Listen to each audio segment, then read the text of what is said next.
यो चाहिँ लेजर म यसलाई खोल्छु। यसलाई यसरी खोलेपछि यसको यो चाहिँ म्यानुअल भयो। यो म्यानुअल भयो। यसको यो भयो। अनि त्यसपछि यो एउटा यो पार्ट भयो लेजरको। अनि त्यसपछि यो अर्को पार्ट भयो।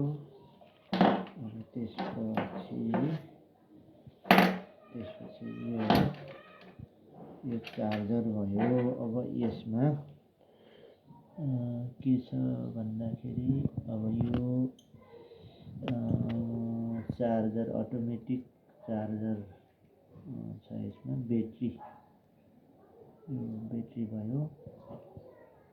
यसलाई मैले यसलाई फेरि यसलाई गर्छु, जोड्छु।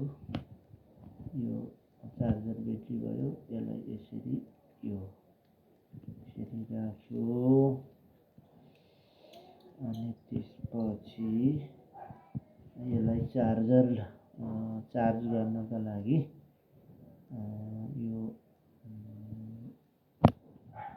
यसलाई यसरी यो चार्जरलाई यसमा चाहिँ प्रयोग गर्यो।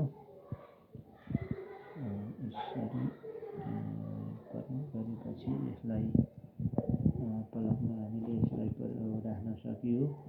यो एकदम छिटो चार्ज हुन्छ। यसले छिटो चार्ज लिन्छ।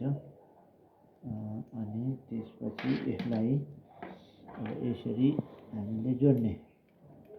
यसरी जोडिसकेपछि अब यसलाई यसले चाहिँ एकदम राम्रो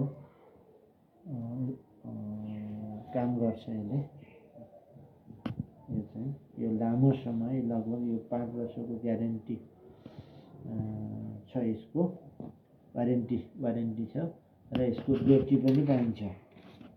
र यो एउटा चाहिँ नयाँ खालको चाहिँ चार्जर, यस्तो खालको के अरे लेजर हामी कहाँ आएको थिएन। यो चाहिँ नयाँ खालको चाहिँ लेजर आएको छ।